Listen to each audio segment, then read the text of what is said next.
Oke, mengawali satu meja The Forum spesial malam ini telah hadir 9 caleg muda dari 9 partai politik. Saya persilahkan memperkenalkan diri dari ujung sayap paling kanan, Ismail Bahtiar. Silakan perkenal diri. Assalamualaikum, saya Ismail Bahtiar, caleg DPR RI Sulawesi Selatan II. Saya ingin menyampaikan bahwa anak muda itu bukan cuma usia.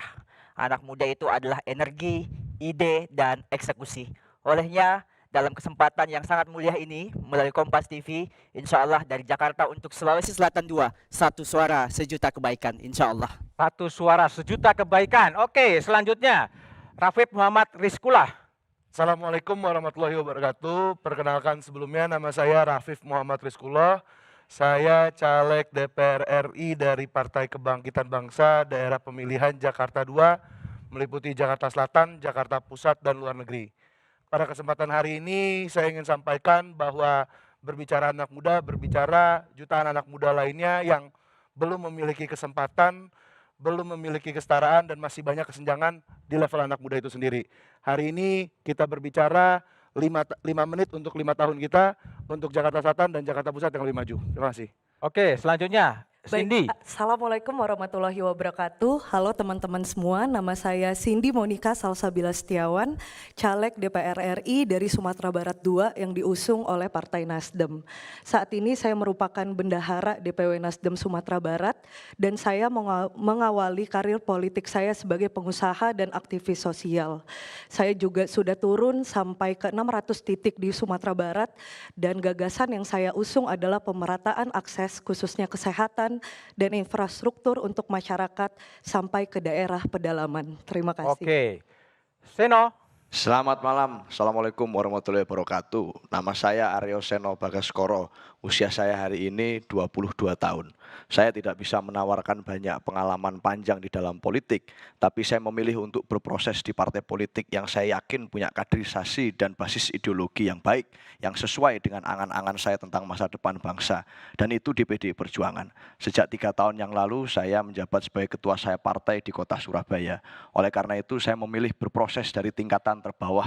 Hari ini saya berbeda dengan teman-teman yang lain, saya maju di DPRD Kota Surabaya, Dapil 3 di Surabaya Timur. Di situ saya ingin berharap dan saya ingin berjuang bersama lebih banyak kawan-kawan muda untuk memastikan bahwa proses politik kita inklusif, terbuka. Tidak boleh ada lagi anak-anak muda yang bingung mencari sekolah, tidak boleh ada anak-anak muda yang galau karena mencari pekerjaan. Semuanya harus didengar, semuanya harus berjuang bersama-sama. Terima kasih. Merdeka. Oke, Seno. Sandra Salsabila. Assalamualaikum, nama saya Sandra, saya caleg DPR RI dari wilayah Jawa Timur 5, Malang Raya.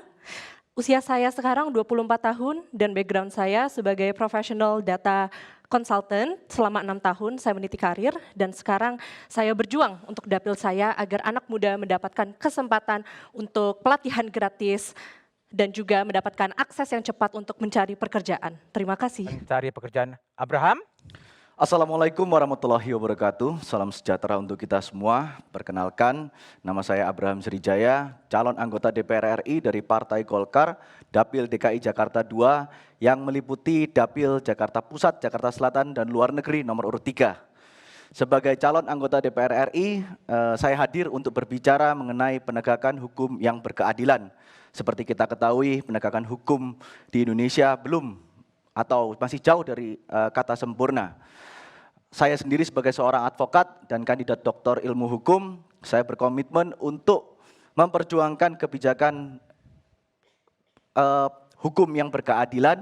Selain itu saya juga ingin memastikan penegakan hukum yang ada di Indonesia semuanya independen dan bebas serta profesional.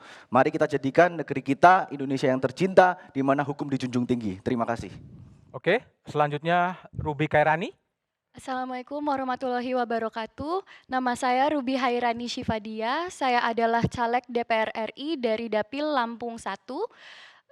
Dengan background saya sebagai pengusaha, saya ingin memastikan bahwa masyarakat Indonesia mampu menjadi mandiri secara ekonomi dan juga berpendidikan tinggi untuk meyakinkan Indonesia kita akan selalu maju. Terima kasih. Oke, Hillary Brigita Lasut. Terima kasih. Saya Hillary Brigita Lasut dari Dapil Sulawesi Utara, saya dari Partai Demokrat.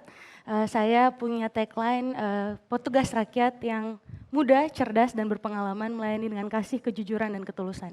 Sebagai seorang dokter hukum perempuan, saya tahu bahwa di Indonesia tidak banyak orang-orang yang bisa mampu mempertahankan idealismenya. Kita melihat bahwa Indonesia membutuhkan anak-anak muda yang mampu untuk bertahan terhadap visi, misi sejak awal dia emban, dan tentunya kedepannya dapat bermanfaat bagi masyarakat secara real. Tidak hanya membawakan kata-kata, tapi mampu untuk berjuang dan juga untuk berkorban buat masyarakatnya, bahkan ketika ia harus mempertahankan jabatannya.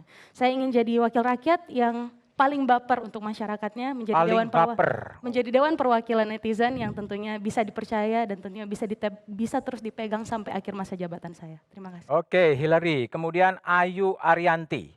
Assalamualaikum warahmatullahi wabarakatuh. Perkenalkan saya Ayu Arianti, saya caleg DPR RI dari Dapil Jabar 3, Kota Bogor Cianjur, nomor urut terakhir nomor 9.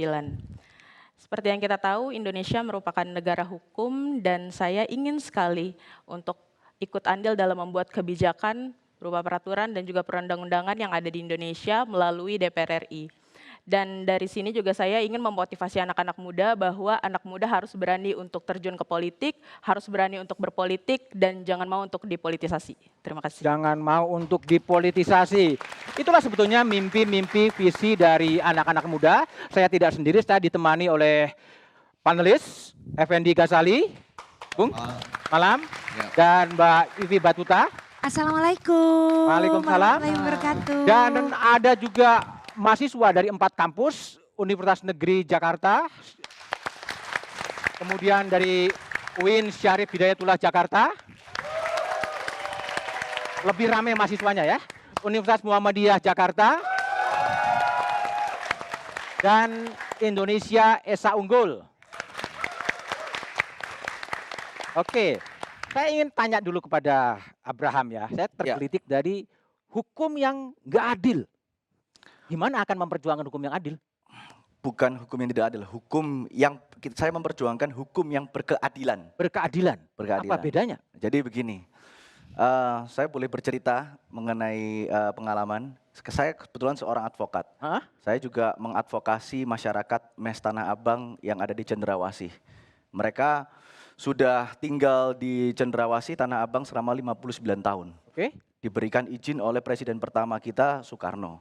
Lalu sekarang Pemprov Papua karena ada kepentingan bisnis, minta mereka untuk pindah direlokasi ke Bekasi, yang dimana satu rumah itu hanya luasnya 30. Oke. Satu kakak isi 8 orang atau 9 orang. Mereka datang dengan tim lengkap, datang ke sana meminta mereka 3.000 kakak harus keluar di bulan Desember ini, kalau tidak mereka akan dipidana. Kita memberikan advokasi yang sudah bertahun-tahun Pak, sudah 1,5 tahun mereka nggak mendapatkan keadilan dan terus-terus diprovokasi. Tapi Anda DPR loh, mau ngapain sebenarnya? Di DPR kami memiliki kewenangan Pak, karena kebetulan mereka mendapatkan somasi dari Kejaksaan Tinggi Papua. Oke. Nah tentunya kami juga sebagai pengawas, kita bisa mengawasi kejaksaan juga. Ya itu yang ingin kita perjuangkan untuk masyarakat Papua yang di Jakarta. Terima kasih. Oke, saya ke Cindy ya. Tadi turun 600 titik ya di Sumatera Barat. Di Sumatera Barat, Dapil 2 mencakupi 8 kota kabupaten. Gimana Pak? Naik apa itu? Naik mobil tentunya. Naik mobil, ya? Tapi ada beberapa daerah yang tidak mungkin dengan mobil biasa, jadi kita naik mobil double cabin di situ. Berapa lama 600 titik didatengin tuh? Dalam 1,5 tahun. 1,5 tahun didatengin? Iya, karena dalam itu kalau dihitung uang udah berapa habis itu?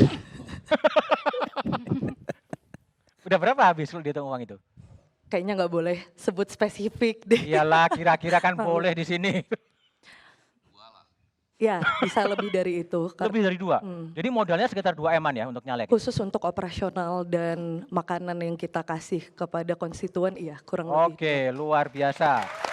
Saya ingin tanya ada 2 hal yang menarik ya. Kalau kemudian tadi PKS, Mas Ismail Bahtiar dari DPRD mau naik kelas ke DPR Senayan. Tapi Seno kan mengatakan, udah gua di DPRD kota aja sih. Ismail, kenapa mau naik kelas?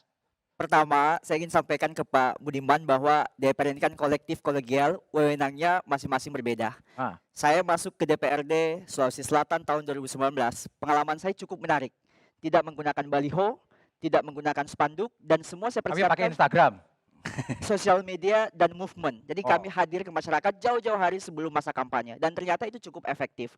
Artinya apa? Bahwa kesadaran masyarakat untuk memilih orang yang tepat, orang yang benar itu sangat tinggi. Cuma kadang-kala mereka dihadapi pada kondisi 5 tahunan pragmatisme siraman rupiah. Ini yang membuat pendidikan politik warga kita akhirnya tidak begitu menghadapi realitas yang seharusnya.